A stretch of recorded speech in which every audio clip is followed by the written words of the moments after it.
US officials say a temporary pier that was being sent to help deliver aid to Gaza has now arrived and is anchored at a beach. Well, joining me now is military analyst Professor Michael Clarke to talk us through it. How is this pier going to work, Michael?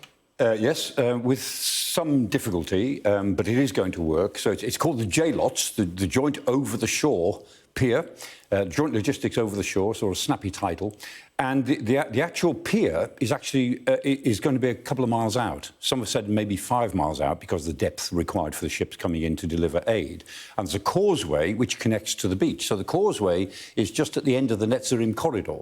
So that's a 5-mile long causeway? The causeway is about 500 metres. Right. But the pier is a couple of miles offshore and maybe as far as 5 miles. Right. And so the idea is ships come from Cyprus, they unload at the pier, and the pier itself is pretty big. It's been completed a while ago, but it was in Ashdod because of bad weather, because it is subject to weather, but it's now anchored. And the idea is that the ships will unload on the pier onto vehicles, onto trucks. The trucks will then go onto a ro-ro vessel, which is the Benavides, which is a United States vessel of the Bob Hope class, it's called. It's actually named after Bob Hope, the whole class of vessels. So these are ro-ro vehicles, and so trucks will go on. They're pretty big, 60,000 tonnes, up to 60,000 when they're fully loaded. So maybe 15 or 18 trucks could get on there.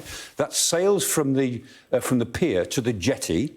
Then the trucks roll off onto the jetty, onto dry land, where the IDF, the Israeli Defence Forces, are holding a 60-acre site for distribution, and that's a pretty dangerous thing to do.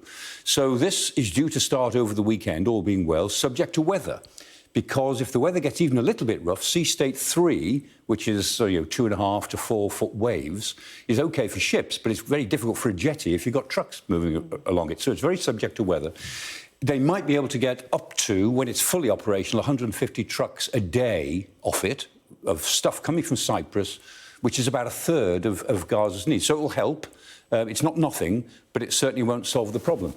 Britain is involved in this. The Royal Fleet Auxiliary Cardigan Bay is part of the operation, but it's only providing accommodation for the 1,000 or so American service personnel who are involved in building the pier. Britain was thinking of doing more. And I have some evidence that there was a big row between the Ministry of Defence and the Foreign Office. The Ministry of Defence wanted to do more, and the Foreign Office was rather nervous. So we've settled on, we're providing the bed and breakfast. And so the Cardigan Bay is the accommodation unit, that's it. And we'll see how it works. So they've got it anchored. The causeway is ready.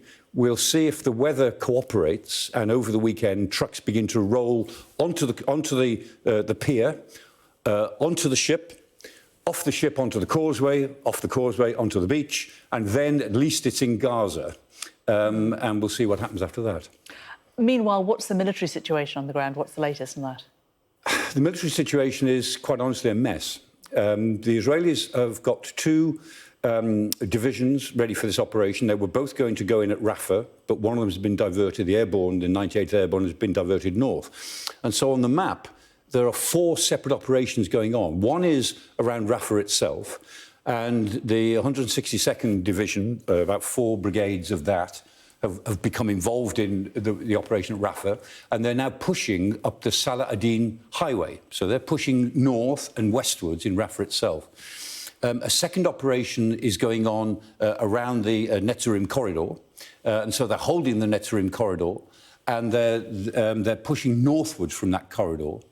And a third operation is going on at Jabalia, where an airborne brigade has become involved because they're reoccupying the refugee camp at Jabalia, where Hamas have sprung up again.